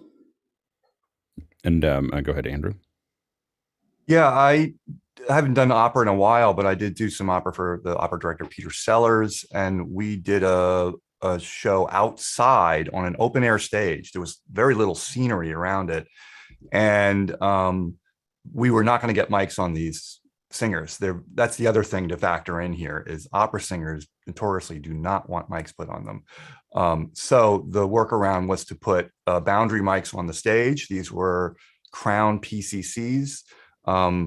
The higher level version of a Crown PCC, which is literally just a microphone that's just this far off of a plate, is that you can also use a very high quality condenser mic, like a Shokz, like a Sanken, like an AKG, like a Sennheiser, and mount it in that same fashion, and it will pick up the general sound of the stage. And this is often preferable in opera settings because of the limitations of having opera singers not wanting mics on them. Sometimes you can convince them, though. Next question. Next one comes to us from James Babbitt here in San Diego. And James says, could you show how you're using Memoji on the Mac lock screen in Mac OS Monterey? Jason, really fast. We're going to try to cut through that. I'm not, but I will answer it very quickly. You go to the system preferences, go to users, and then go to your little icon, and then edit it, and you'll see emoji there. You'll see all your emojis that you have within your system, and just pick the one that you want to use, and then it will start responding in 3D when you're logging in. It's that we were talking about before the show. It's just fun. There's no good reason for it. Next question. Ryan Jordan of Columbus, Ohio says, what PC builder would the panel recommend for custom studio PC builds? Let's go relatively quickly. Go ahead, Jeff. Right now, for availability reasons, Dell, because they have the largest buying. Go ahead, Rupert. Exactly. Customize on Dell. Jeffrey. So what I would do is I just use the Windows deployment. If you're doing Windows deployment kit and OEMs, and then you can customize it yourself with whatever you need. And Jason. Commercial Lenovo has treated me well over the years. And Puget Systems is really good for if you're really going high-end custom PCs. Puget Systems is a great one. They've been actually, you can see them answering questions on our show a year ago or something. Next question. Douglas Carmichael says, what would it take to connect a small venue like Accidental to networks like the Switch, LTN Global / Eurovision? I'd think for a third, they'd have to become an EBU member. And let's do this one relatively quickly as well. Jeff? Money. Yeah, exactly. Go ahead, John. So my experience with LTN, there was a form we had to fill out. We worked with an integrator. It was a pretty simple process. But if you can find someone who sells the LTN appliances, it was very easy to connect that in. And the biggest thing is redundant internet connections is what they want to see. Yeah, and they also want to see a pretty clean internet connection. So having a good, clean internet connection is something that they won't register it if they don't see a certain ping and quality over time. They usually want to burn it in over time, and it's hard to get it all tweaked in. If you're going through any kind of extra networking, it becomes more problematic. The Switch is bringing their own appliance and their own connection, so they bring their own fiber connection in partnership with a local fiber provider and their own hardware. So it's a different setup, and it takes longer and is much more expensive than LTN to execute. And EBU, yeah, you have to be a member of the EBU group, which would not be possible for a small venue. Next question. Monday host here, Liberty White, is in from Atlanta with, I'm waiting for a live stream press announcement that was supposed to start at 10 a.m. Eastern time. How would you handle keeping your viewers waiting? Real quick, Jeffrey. The only way, the best way is just to try, if you can, go live and tell them what's going on. Otherwise, they're going to drop like flies after 5 minutes. Yeah. The best way to do it is to have talking heads. So having people in a pre-show talking about what's about to happen is the best way to handle this, because when you go over, they just keep talking. They just keep talking until the people show up. And so that is the best way to handle it as a pre-show. It's going to have higher retention. More people are going to stay on all across the board. and it gives you a lot of flexibility to go into the show. We've had ones be as much as 15 minutes late and lost very few viewers because now you have to have a good host in that pre-show to do that. But those are the things you want to kind of think about there. All right. We are now changing subjects, and we're really excited today to have the folks here from Harrison to talk about Mixbus VBM, and we have Gary Thielman and Todd Noggle here from Harrison. Hi, Gary and Todd. Can you hear me? Okay. Yeah. Everything sounds good. Oh, excellent. Yep. And so, we're really excited to have you guys here. Can you tell us a little bit about the history of Harrison? Like, how did you get to a point where you were building a online mixer? Yeah. First, thanks for having us. It's really nice to be here. We're in chilly Nashville, Tennessee this morning. Yeah, it's kind of a long story. We've been making consoles for a long time. Some of you might know our name. We've been around for a long time. We started making consoles back in the early 70s. And a lot leaning towards film production, right? I mean, that's been a lot of the... Originally it was purely music recording and mixing. Dave Harrison had a company here in town that built studios. So he made consoles, and that was part of a kind of a turnkey solution for him. We made all kinds of consoles, broadcast consoles, music consoles. In the early 90s, we really started to focus on large format post-production consoles for film re-recording. And, last couple of decades, that's really where all of our console expertise went in. About 13 years ago, the large console business is on the decline. It's no secret, especially in post-production. And we decided to do something a little bit different and go and start getting into more software-based products like digital audio workstations, plugins, those kind of things. And we went off and started the Mixbus project, which is a kind of a entry-level music DAW thing. It's built on an open source digital audio workstation platform called Arere. We had been working with those guys. We've been heavy Linux developers for years and knew of these people. And we kind of took that platform and all of the DSP stuff that we'd been developing for the big film consoles, we ported that over, and we stripped the mixing element out of that DAW, and we put our little virtual console in there. And that's how we got started making the Mixbus product. And that was about 10 years ago. And then you kind of had a bit of a pivot during COVID. Yeah, it was a little bit more than 10 years ago. It was about 13 years ago. So we've been building that product. We have a couple of different versions of that. And we've made, dozens and dozens of plugins and all different kinds of signal processing stuff. About 2 years ago, late 2020, I got a call from, some old colleagues. You probably know these guys, Dave Van Hoy at ASG and Tim Cuthbertson and those guys. Tim called me and he said, "Hey, COVID has really accelerated this trying to do broadcast stuff in the cloud." And he said, "We're running your Mixbus program in the cloud. It works. It's one of the few things that they actually found that could actually do the job." He said, "But it's not really what we're looking for. We want to turnkey this into a virtual production control room environment.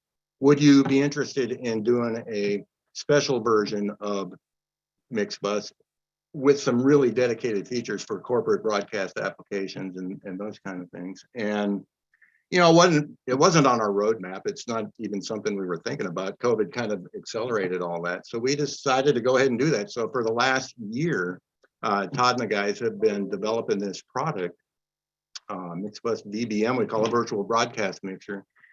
And so what we did was we stripped out the unneeded parts. We put a new mixer in there and really focused it on broadcast centric type things, which of course we're familiar with. We made broadcast consoles for years, so there was really nothing new to learn here. We just needed to apply it. And what were the main things that you had to adjust to make it a virtual broadcast mixer over what you had already? Yeah, the main thing is communication stuff, mix minus feeds. We put some lobby stuff in there so contributors can talk to each other when they're off air, and you bring the faders up and it switches stuff in and out. You add a contributor to the program and it automatically creates an output, a mix minus channel on there that everything's in there and you can make your own mix, and all of those logic communication broadcast oriented features which just weren't part of a traditional music recording digital audio workstation. So we took that mix route, we built a new one, we put it in there, and they are now including this in their turnkey solution for some of their corporate broadcast customers and so on.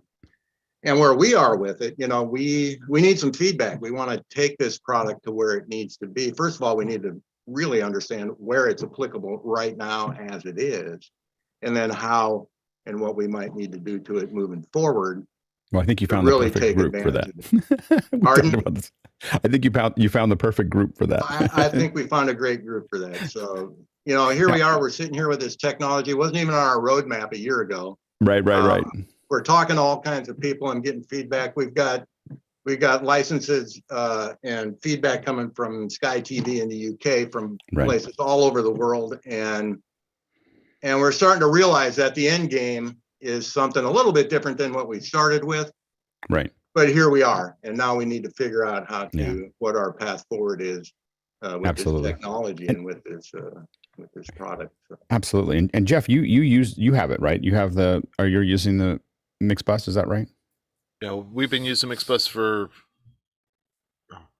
like probably 3 months before COVID is when we started testing it. We were led onto it from the guys at VizRT. So we used the NDI plugin before it was released and everything, and been very happy. Matter of fact, I've got it on my monitor right above me. It never leaves sight. It's right there in front of me all the time. That's very cool. Yeah, thank you. That's great.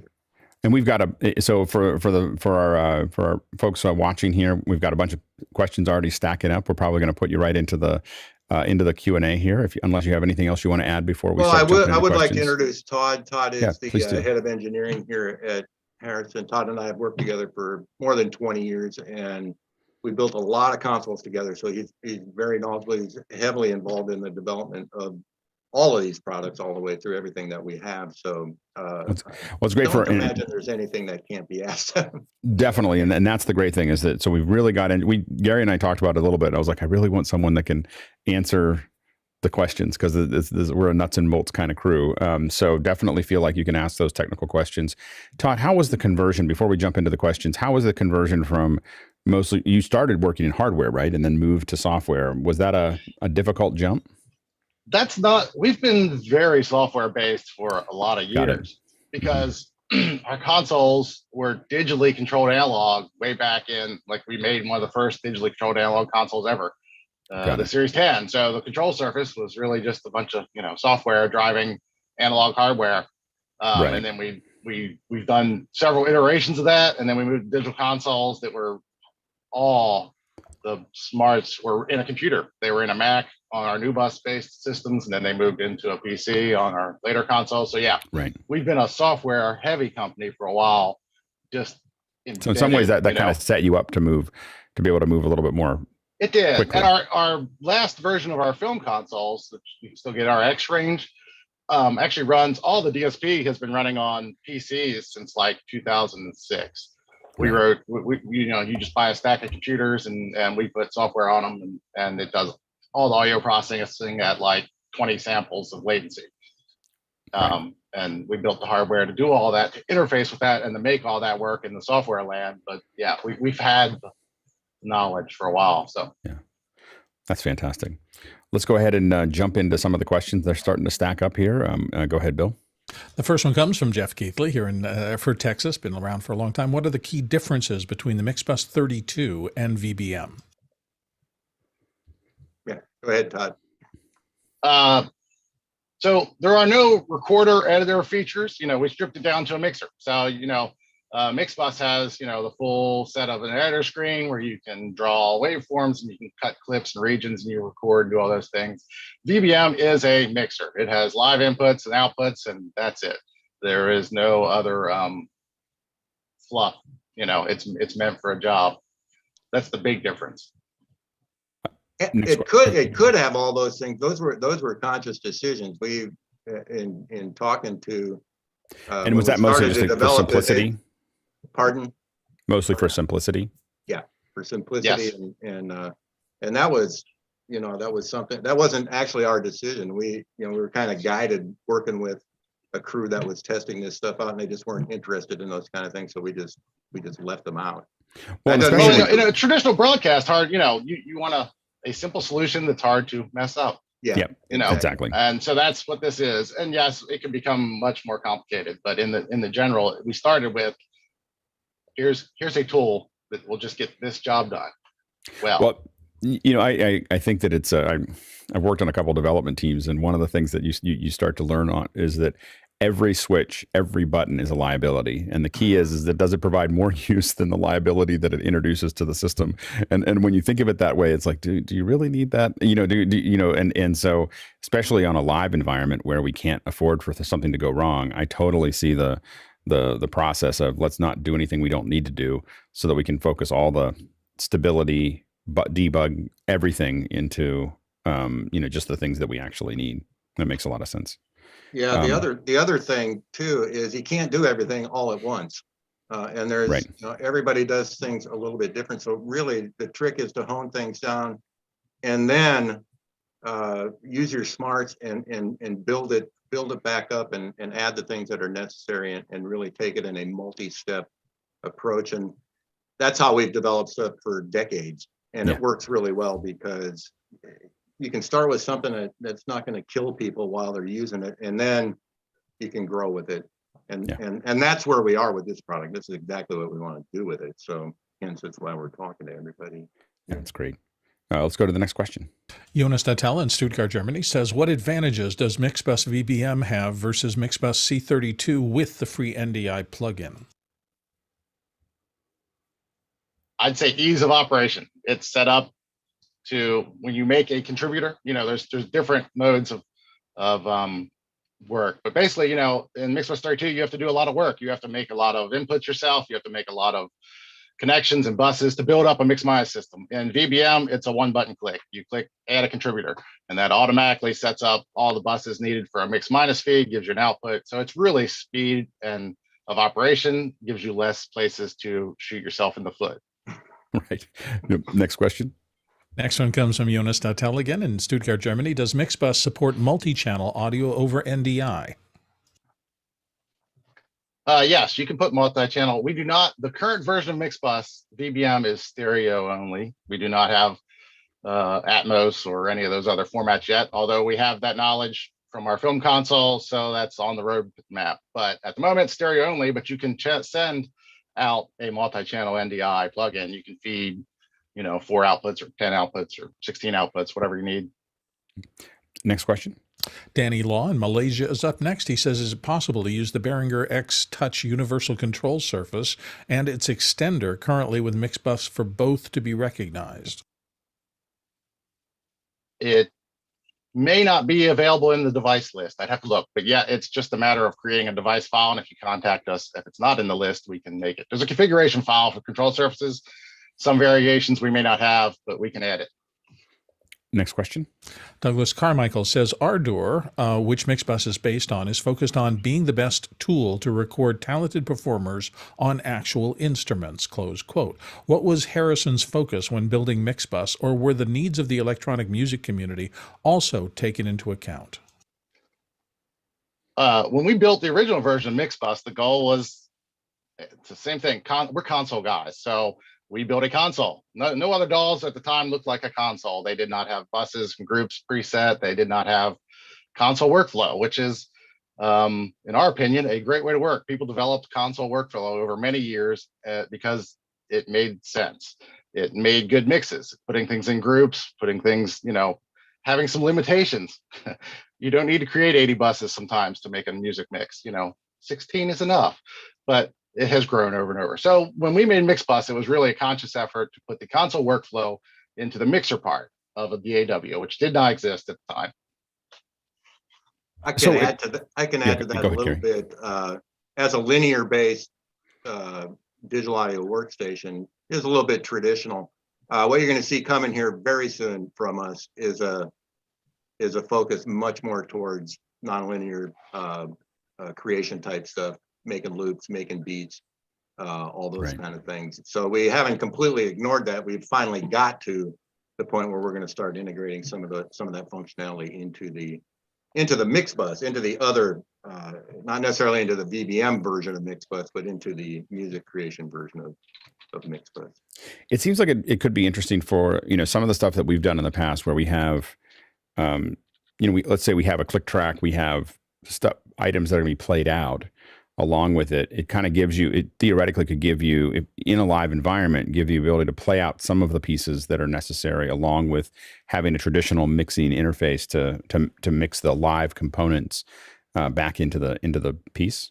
Yeah, absolutely. We've thought about that. I mean, it's not only making beats and loops when you're making music, but any kind of spot oriented click and play type stuff could be very interesting in a live or in a broadcast situation. So all of that is coming. It's coming fast. That's going to happen here very soon.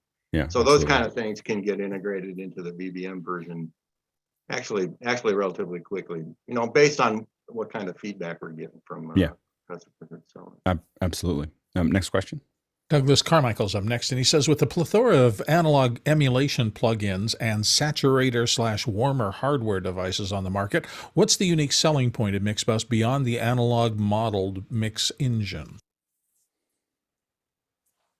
Once again, I think it's back to the workflow. We really didn't focus on an analog modeled output as much as the workflow, how you got there set up.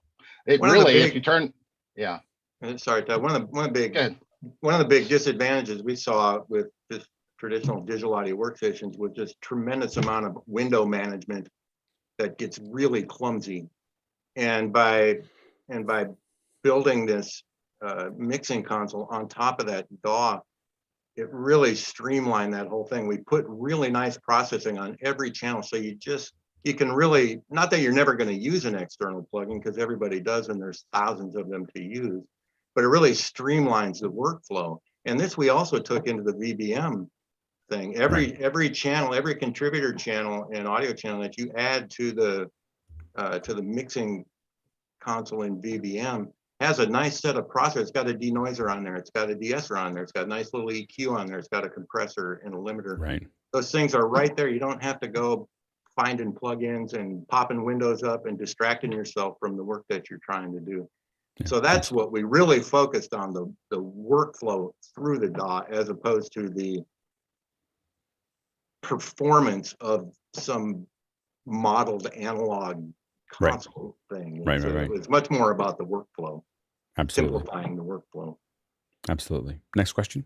Our friend Andy Carluccio in Washington, D.C. is up next. He says, if a software product wanted to integrate with your virtual console, what's the best way to provide the stems? Multi-channel audio device, multiple NDI streams, SDK-level integration? What would you recommend?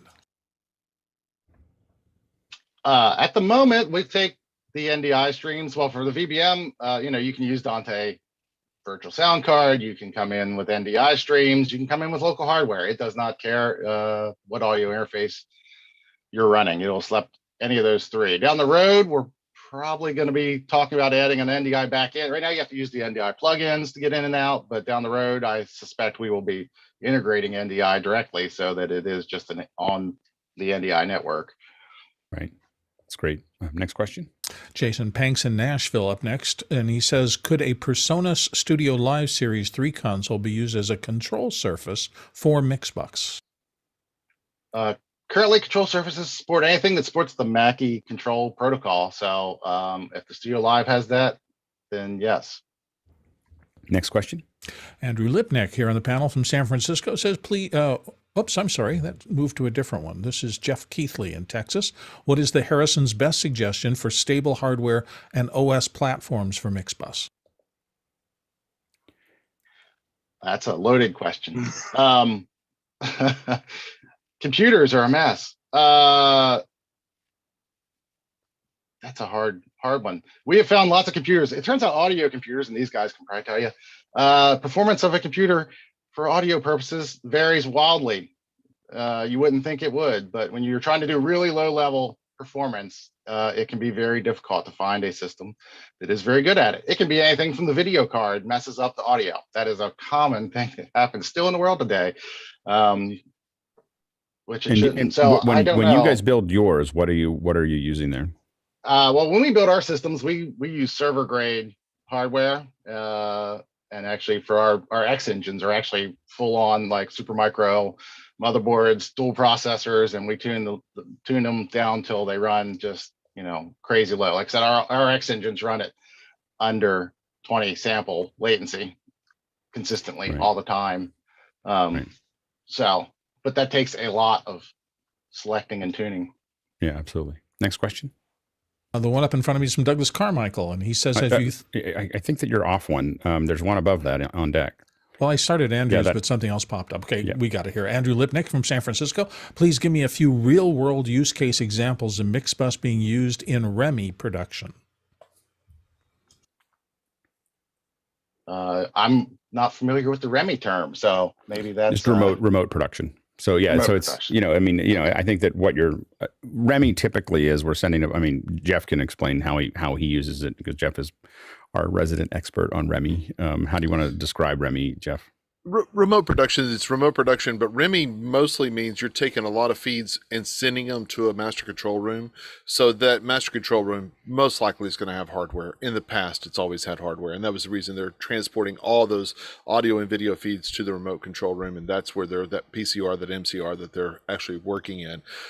More so for this product and this real need that we have is going to the cloud, where we don't have the ability to put hardware. We don't really have the ability to run Dante. We need to be able to use NDI audio and such, and that's where we found Mixbus was perfect for. So I know we use it in our productions, and we've been very successful with it.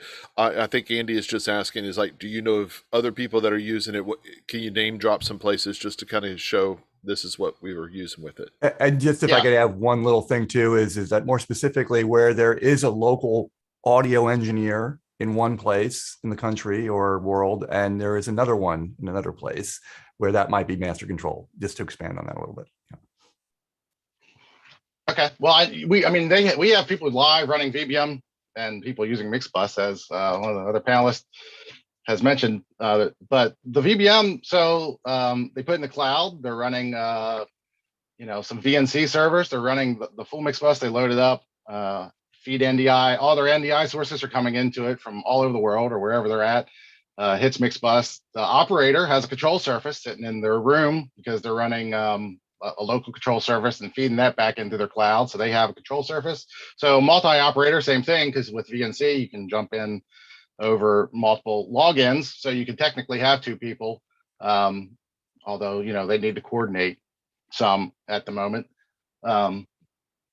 To do a little bit of name dropping, as we've been going through this proof of concept thing over the last year, there's a team at Google, and they are helping us, and they are guiding us, and they're doing exactly what Todd just described. Also, a virtual production control room is going in at Yahoo as we speak, and so those licenses have been deployed, and they're getting ready to do the exact same thing. At Sky TV in the UK, Todd and I have been working with those guys in kind of more of a proof of concept type of situation where they're doing exactly what you're talking about. So we're talking to various people all over the world. And this is pretty recent. I mean, this is just within the last couple of months. We've brought this thing to the point now where it's starting to get deployed, and we're starting to get some good feedback from it, and we're starting to see what people are actually doing with the product. So it's new. I mean, it's new for us, and it's a little bit new for everybody out there too. So they're just not, and it is in an area right now where there's just a sorely lacking infrastructure to do this. And so yeah, exactly. And the other thing is we have thousands and thousands of Mixbus customers. It's really difficult to know what they're doing. They don't tell us what they're doing. And Jeff, it's nice to hear from somebody who's actually using this in kind of a higher level thing. We have just many thousands of customers that are making music in their bonus rooms at home, we don't ever hear from them. I don't know what they're doing with it. So as we step into a higher level applications of this, we're finding that the support we have to provide is much more intense. It's a daily thing when we're dealing with people who are their livelihoods depend on what's going on. Right.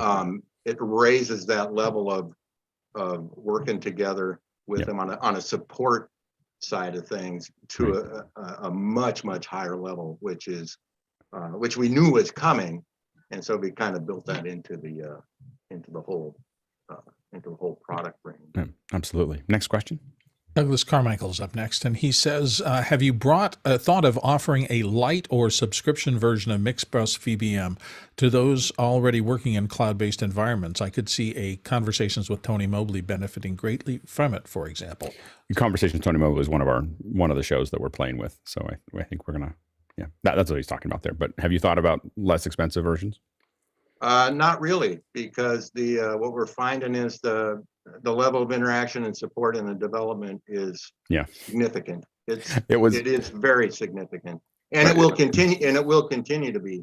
This version of Mixbus is the light version of where we're going with this thing. It is the entry level version of it. So from there, we kind of all know what the end game is. Yeah, we want a large format digital broadcast console where the engine runs in the cloud, and we have a 48 fader control surface in A1. I mean, that's what everybody is. That's where that train is going. And exactly. And all of us are like, everybody wants that. And you want it for free. And you want it for free, and we all know that. It's a very difficult thing. So we're in it. We've dipped our toes in there, and we're off and running. And in order you have the experience. I mean, you have a less expensive Mixbus thing. So you know what happens when you add, we found that we had products that I've worked in the past, we had to raise the price up because we had to get to a point where we could actually, the same thing that you had, we had to be able to support it. Yeah, I would say that the Mixbus program, the original one or the 32C version, that is the inexpensive one. If you want to cobble around and do that and use that in the cloud, you can. That's how it started, right? That's how it started. Yep, you want to take a step up and really get some support and be part of the process to really bring this thing along and be supported and have somebody on the other end of the telephone line when you got a problem. Those kind of things. It's just a different level. We have to set it at that level, and then we can go from there. Yeah. Next question. Matt Cool in Montreal, Quebec says, when will Atmos mixing be available? Office hours may need it soon. I mean, even 5.1, is it something that's, you said it's on the roadmap? Oh yeah, it's definitely on the roadmap. What we decided is to let the VBM product actually drive when we do that, as opposed to the other products, the Mixbus and the 32C thing. We kind of changed our mind on that over the last couple of months. Apple came in and said, music's going to be Atmos from now on, and threw the whole music industry into a tizzy. Yeah. So we thought about making our way into that, but then we thought, let's let the other side of the thing, the industry, drive that. And so it's going to come, and it's going to come relatively quickly. So it's on the roadmap, and it's something that's going to make its way in pretty quickly. And I think that while 5.1 while Atmos is a pretty heavy lift for development, I think a lot of us would be pretty happy with 5.1 mixes. Once you go beyond 2, it just doesn't really matter. Well, I mean, the Atmos is better, and there's a lot of things that we can do, and I do a lot of work in that area, but the 5.1 gives us a whole new world. Like, so YouTube TV now has 5.1. YouTube will probably have that in the future.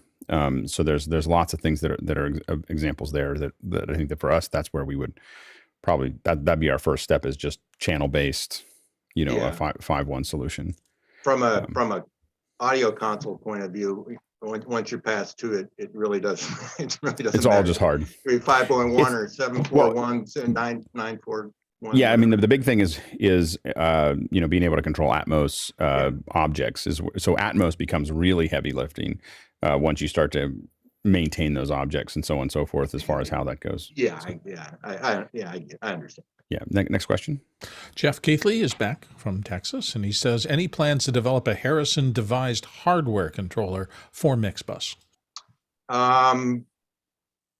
Yes, and Yes. Let me tell you where we are with that. We have gone into an alliance with Icon Pro Audio out of Hong Kong, and they make some really nice little controllers. And do you have one, Jeff? Yes. Yeah, okay. I've got 4 of them. Good. Yeah. They're working well for you? No problems at all. Okay, great. We've gone into an alliance with them. They have these nice controllers. They control our stuff really well. So on the lower end of the spectrum, that's a great solution, and they're available and they work. And you can go buy them from wherever you buy your stuff. But their boards don't look like your boards. Of course they don't, and they don't cost as much as our boards either. But it's okay. We could pay what yours costs. It's okay. There's some of us that want that. Yeah, I understand, and we have that. You know, we have made large format consoles for years. We can build a console right now. I don't know that the knobs are going to be exactly where you want them. I don't know. You know, we hadn't been in the live broadcast area in a while, but we do have a large format console that controls back ends of digital signal processing, and those two things are very important. And that's the path to that's the end game. We all know what that end game is, and what I would love to do at some point is be able to show some of you guys, Jeff, what we actually have, how applicable that is, and where we could take that as we plow along into this.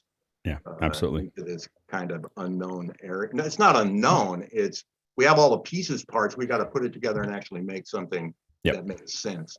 No, absolutely. On a larger scale. I think this next question's related as well. Go ahead, Bill.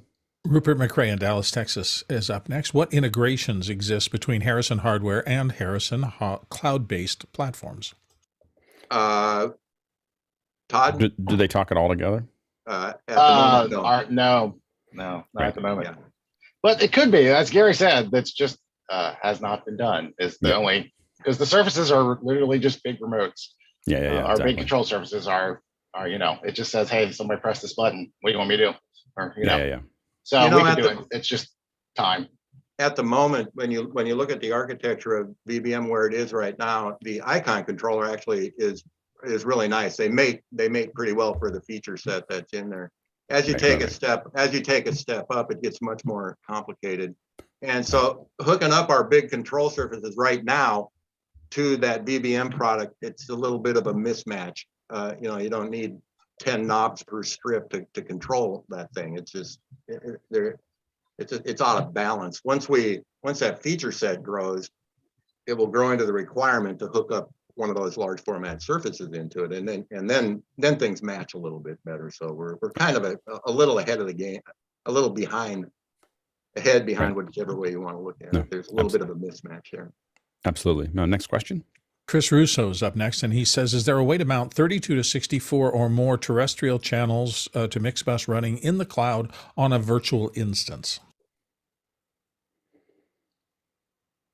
Yeah, go ahead, yeah. Jeff may have an answer for that. NDI Cloud, or any of the other transports that can bring NDI sources up. NDI can handle multiple channels of audio as long as it can be encoded into those multiple channels. So it depends on the encoding side too.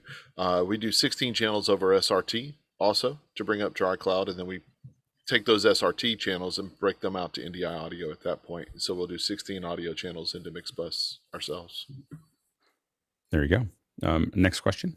Rupert McRae in Dallas, Texas up next. He says, with Mixbus VBM in the cloud, is cloud region location an important consideration for latency? I can tell you at this point, we are not handling any of the cloud setups.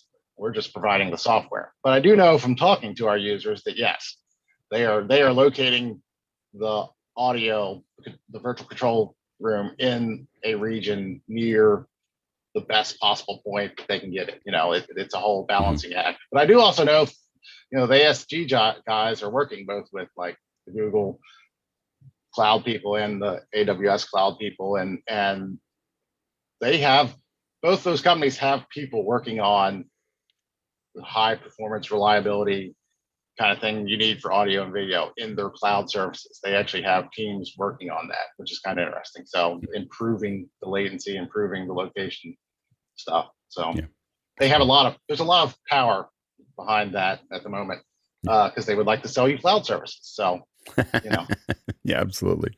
Next question. Jeff Keithley's right back with recommended OS, Linux, Windows, Mac? Linux would be my favorite. It's the cheaper one to run in the cloud. It's just, more stable. That's the one we develop on, but we do run all the rest of them. The problem with Linux at the moment is there's not an NDI Linux plugin. So that currently means that if you're running in the cloud, you're going to run on a Windows system because spinning up Macs in the cloud is not very cost effective either. So that pretty much pushes you to the Windows thing at the moment. In the future, I would like to see us get the native NDI built in and on Linux, and then you'd just be able to spin one up. And it's the most cost effective solution to do the licensing and all those things. So absolutely. Next question. Jeff is right back again with this one. What's with the chip shortage hitting the more traditional audio console market hard? Do you feel software mixers like Mixbus are the future? Absolutely. Sure seems that way. I don't think. Seems that way. Yeah. Yeah, it seems like everything software defined right now is able to kind of keep moving and jiving with what's going on. When you just look at investment in back end horsepower, it doesn't take a scientist to figure out who's spending the money. AWS, Google, that's where it is. That's where the horsepower is. Right. And there's no sense in trying to extract some out and keeping it for yourself. To us, it just doesn't make any sense. Right. Well, we split years ago. We've had a new DSP based product under development and engineering, using hardware, DSP Sharks and things, just like everyone else is running on. And we canned it in like 2004 because we just saw the writing on the wall that PCs are just going to keep getting faster, and designing dedicated hardware is expensive. Yeah. It didn't make any sense. And I think everyone else is catching up now that, there's a lot of RA software based solutions, and I think it's just going to continue. Yeah. The next question. Marty Atias in Maryland here on the panel says, how many input channels can the VBM support? How do you transport them to the virtual mixer, and how many mix minus feeds can it do? Unlimited until your computer runs out of power, of course. So at the moment, the mix minus feeds are unlimited. Every contributor you make gets a mix minus feed. We didn't put any limits, but you will run out of computer power at some point. There's a little meter, but you can easily run a very large broadcast session on it at the moment. 64, 80 channels is not an issue. And if you're getting bigger than that, then you probably need something else. Yeah. But how you get them there is, and I think NDI is really winning that, how to get everything else in and out. They have a very nice system for getting audio in and out. And there's people that make routers for it and all kinds of things that you can run in the cloud. So that's what some of our customers are bolting together. It is a complete stack. And some of them are a little quiet about that stack of software they're using because everybody's developing their own workflow right now, how they plug everything together. And so they're not really all that forthcoming with how we stacked everything up because it's their secret sauce of how they're making their production work right. But basically, most people are running multiple pieces of this. There's a machine running Mixbus VBM, and then there's an instance running a NDI router system, so to help them deal with all their monitoring and ins and outs and getting things in the right places.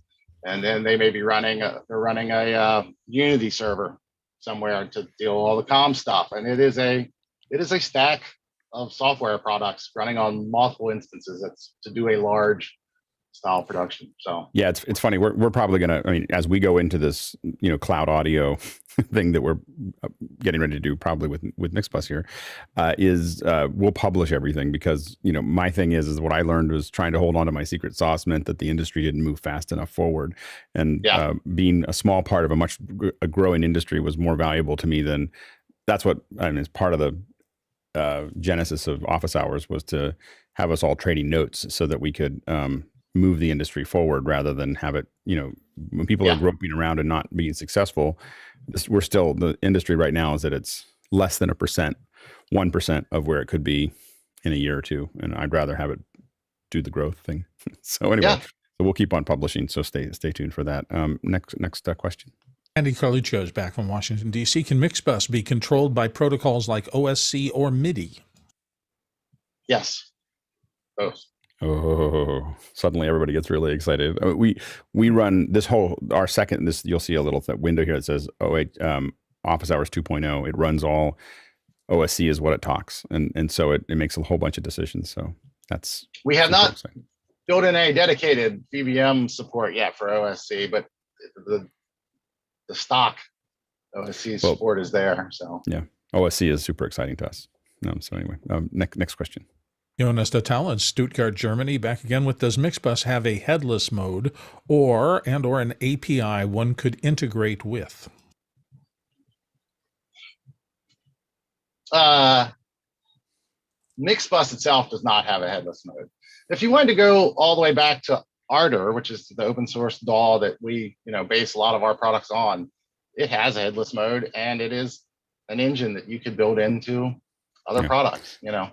I mean, I think, and for us, a very deep library on OSC would get us most of what we're trying to do. I think, I don't know about you, I don't want to speak for Jonas, but I think a lot of us would get a lot out of having a really deep OSC library as opposed to an API, which would take a lot more to build. Next question. Andrew Lipnick is back with, does VBM support real-time failover in case of cloud or computer-based issues? Does not at this point have any failover capabilities. That was not discussed in our initial, we know that that's a thing for a lot of broadcasters. We understand that was not in our initial requirements, and hence is not in there. Yep. It gets a little complicated, I would think, with the cloud. I'm not sure how this is in that headless mode thing where you could theoretically be routing to both mixers. Yes, both of them. And if the mixers could pair to, it's just a matter of one mixer telling the other mixer the state that it's in. Yes. Go ahead, Jeff. And we could do that because we do, our old broadcast consoles had that. There was two master computers with the fall over. So yes, I understand. We understand the concept, but no, it definitely does do that. But yeah, go ahead, Jeff. For our DRL implementation that we use Mixbus on in Ardour, that was a big concern that they had, was all the audio running through that and the mix minuses and everything that were happening. And the solution I came up with is just run two instances. With NDI, you can send things both directions, so it doesn't matter. And then so it never had. But you have no way to pair them right now. You would have to keep the other one kind of by hand connected to the. With OSC, you can. Right. Yeah, and that's why the deep OSC libraries would be super valuable to us. So you need to be able to move one slider and affect both systems. Yeah. A true backup should always be a hot backup, not just a sitting there backup. But that is definitely one of the workflow challenges that we had, was be able to make that redundancy, give them some sort of redundancy. For your I guess you would say to your glory, never had to use it. So it just worked on the primary all the time. I do think that there's a holy grail there somewhere of you can pair any number of of Mixbus Harrison devices together. So you might have something that's in the room, a piece of hardware that's following the cloud or following another. Like there's a whole bunch of things that they can all follow another one, and there's a whole bunch of applications that we might have with that. Next question. Chris Russo is up next, and Chris says, does it have or are there plans for an automatic mic mixer? Like a Dugan? Yeah, we do not have an automatic mixer in there right now. It is not on the roadmap at the moment, although you never know. That might happen. I will say for us, when we're doing most in-room productions, corporate productions that people are talking back and forth, we don't use any mixer that doesn't have doesn't have Dugan specifically. I'm sorry, is the workaround just to use a Dugan plugin or something like that? You can use any plugins you want. So right. But yeah, like an auto mixer is, and it's, you just can't say Dugan like or whatever. But I mean, a lot of people make different auto mixers for that. But having an auto mixer helps us a lot with transient sound. But there's some other ways to do it when we're doing it all online. Next question. Douglas Carmichael's up next. He says, you mentioned the Triton digital console being used at large scale. Trion, I'm sorry. The Trion digital console being used at large-scale live performance venues. Have you had issues with engineers rejecting it due to the lack of familiarity or rider acceptability?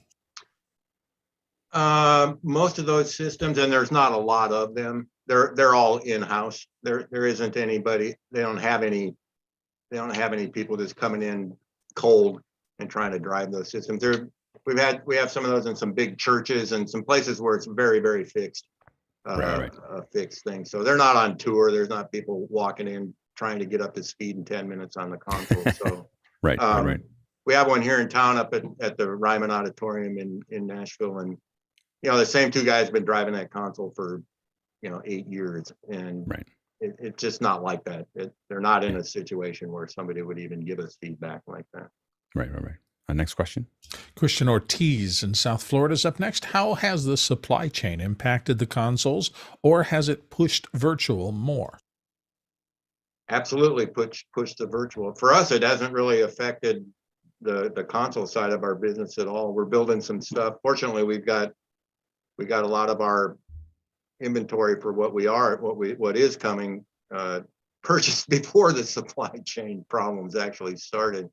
We haven't found a problem with that, but it absolutely is pushing our thought process and our development stuff into the cloud, into the virtual realm for sure. Yeah. And there was definitely some places. There's some places. The ADCs and DAC market really took a hit. That made us have to spin a design, but with the AK. Yeah, the AKM fire.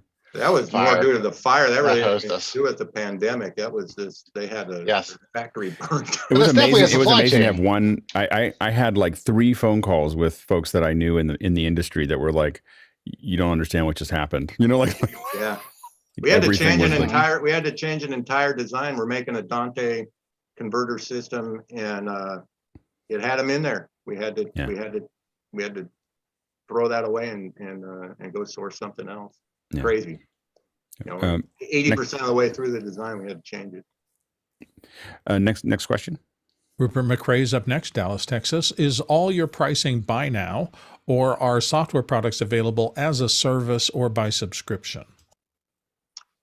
The music products are all buy now. VBM is a subscription service, so that's how you purchase it. You can either you can pay for it monthly or annually, but it is a subscription service. And that was a related. Next question is related. Next question is the same thing. Yeah, I just saw that. I guess the question from go ahead. You can go ahead and read it, Bill. Okay, so Marty Adius said, is the VBM a subscription or purchase product, and what does it cost? Was the other part of that. What's the cost of a Mixbus VBM? It is $2,800 a year, and which divide that by 12. I can't remember exactly what the thing is. If you do multiple of them, we'll give a discount on that. I've done that many times. So oftentimes one license just doesn't cover it. So if you need 4, we do a multi-license deal. Right. Absolutely. Next question. And Leland Best is also looking at cost, but between your different products, what's the difference in cost between Mixbus VBM, standard Mixbus, and Mixbus 32C? So we have the Mixbus VBM. What are the prices on the standard Mixbus and Mixbus 32C? 32C is $349, and the regular Mixbus version is $89, and those are buy now products. That's great. And any of those could theoretically be put into the cloud, right? It's just that so you could start with the $50 one and do some basic mixing, and then grow from there. Yeah, and in fact, that happens all the time. We just signed somebody else up who was using Mixbus 32C in the cloud. Hey, this VBM thing looks really nice. It might work a little bit better for what we're doing, and off they went. They transitioned over and got 4 or 5 licenses of VBM, and off they go. And that's great. So yeah, we see that happening. Absolutely. Next question. Douglas Carmichael says, could Mixbus VBM be used in a Belfast method workflow to mix streamed music and theater at a live venue remotely? I've mixed via X32 Edit on a remote Behringer 632 at the venue itself, and it works surprisingly well. So this is I'll back you up a little bit because you probably don't know what a Belfast method is. What we're doing is we're doing concerts where a remote operator is running a local mix. So they're actually running the mix for the stream. They're running it in the hardware. So Behringer X32, they have a piece of software that they're manipulating and it's running through over VPN, running the mixer that's in the venue. And it doesn't sound like what you have right now would do that, but I mean, you have all the pieces, right? You have the hardware and you have the software to theoretically do that. Yeah, well, I mean, you could do that with Mixbus. I mean, you know, a computer set up with a local audio interface and Mixbus, and then you could VPN into the, you know, VNC into the machine. I mean, you can Mixbus 32. do that with just about anything. Yes. Or VBM, I guess. Yeah. So you could be able to it would just be a matter of, you're not moving a piece of hardware at that point. You're just moving the software interface that's on the other side. Exactly. Yeah, that makes sense. Next question.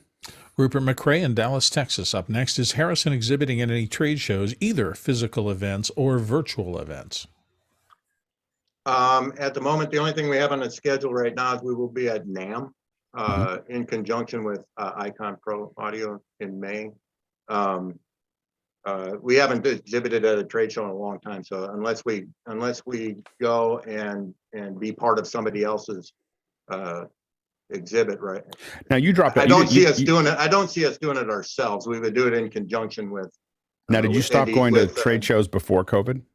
Oh, we stopped going to trade shows 10 years ago. Yeah, right. It just was not a big part of our marketing plan. When we were in the film and post-production industry and really focusing on it, it just didn't make any sense. Yeah. We stopped doing that a long time ago. Now, I suspect we'll ramp that back up, and of course, the whole virtual world is much better equipped and a much more cost-effective. Trade shows, I think, are a whole different conversation now, 2 years into this pandemic.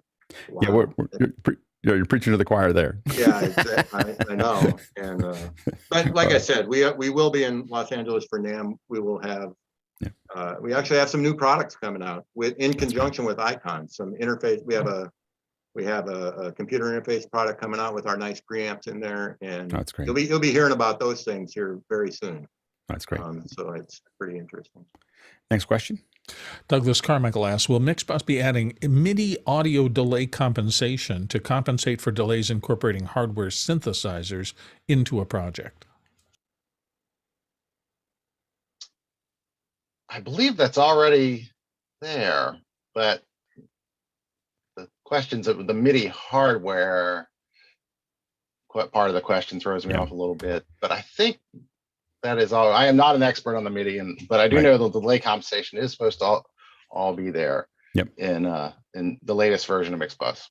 That's great. Next question. Marty Atias in Maryland here on the panel says, in the very first console I ever installed was a Series 10 in a New York studio that produced some very well-known music. It was a pleasure to mix on, and he just says, thank you for continuing Dave Harrison's work. Well, thank you. I worked with Dave a lot back 35 years ago. Learned a lot from him, and I know that studio well in New York City, and there'll be some more exciting things coming in that studio here in the near future. So it's exciting. I was in the late 70s. Yeah. Next question. Douglas Carmichael again says, do you see a healthy demand for the 950 MX analog console, even with the rapid transition to distributed and automated workflows and lack of DAW control in the console? That's kind of a loaded question. The answer to that question is no, but not for the reasons that were mentioned. That console is just simply too expensive for what the feature set on it was. Right. And so we've sold some of those consoles, but that wasn't a big seller. But what I will say is we have a new analog console coming out very soon, and what we've seen in the music side of things is that workflow is really settled into at least on the high end, everything in the box with a nice big, really nice sounding analog front end, and we have a new analog console coming here very soon. So. Nice. We've been working on that all through the pandemic, and it's a little bit slow. The supply chain stuff has affected that a little bit. Right. The last 2 years have been weird, but very soon you'll be hearing about that. It's coming. That's great. Next question. JJ McKenna in San Rafael, California says, which Mixbus would work best for integration into the office hours 2.4 infrastructure? 2.0. Yeah, and I would say that I'll answer that one. I think that we're hoping to use the VBM to in there, so we'll talk more about that as we go down the path. But for this test show that we're doing now, that's VBM is what we're hoping to incorporate in. So we'll talk more about that later. Next question. Douglas Carmichael again. Could you see Mixbus in the cloud being useful for educational labs if you delivered the audio to the user's display? Yeah, I think that would be great. Yeah. No, absolutely. Yeah, I think that I'm kind of interested in how to deliver, because so if someone's controlling that remotely, can they get more than just the stereo back to them? Are they able to get multiple? Yeah, well, you can there's a whole monitor section in VBM, so you can route the monitor section back to yourself over NDI or however you want to do that. Bring that, right. Out of the cloud back to you, and then now you have PFLs and solos and full monitor section. Yeah, that's great. So, yeah, because you could theoretically do a class where everyone's hearing a lot of different things, and you're just using a router to route it back to everybody, so everybody could hear, could hear what was being done there. That's interesting. Next question. Last question. Yeah, last one we have is Douglas Carmichael says, could Mixbus VBM be incorporated into Dante or Wave SoundGrid infrastructures if it were running on a locally connected hardware unit? yes, you can run right now. We do it all the time. I use Dante in our office. Hook the VBM as one of our test setups. Well, and VBM, of course, it's in the cloud, but it doesn't have to be. You can just put it on any you can run it on that's there. Give it a Dante connection, and then you're done. Yep. And if I could add, that's how you'd get Dugan working, because Dugan will operate in SoundGrid and so you could just do, or it operates in SoundGrid. It also operates as a separate Dante box. So you could just have you could sends and receives from the Dante version of the Dugan mixer, which is like 64 channels. I once asked Dan, and I was like, why didn't you charge more? Because it's the same price as the 8-channel analog one. He goes, well, it doesn't cost any more to make. So it was a classic Dan Dugan. So anyway, it's great. So hey, guys, thanks so much for taking your time out to hang out with us. Yeah, no problem. We really enjoyed it. So Alex, let's keep talking. We can we can do some We're super excited. We're super excited about what you guys are working on, and I think that we're going to try to incorporate some of it into what we're doing. And this has been a big piece of, I don't know if this will, I don't know how to get into the cloud if I can't manage audio powerfully, and so having a partner that can help us kind of solve all those little issues is going to be a big deal for us. That's what we're trying to do. So outstanding. Have at it. All right. Thanks, cool. Gary. Thanks, Todd. You bet. Thanks. Thank you. Thank you. And thanks to our producers with the great questions, keeping the conversation moving forward. And thank you to our panelists for the great answers in the first hour and being here for the second hour. And remember that tomorrow we jump into 3D. Chris will be talking about the logo and breaking that down for us. And right now we're going to jump into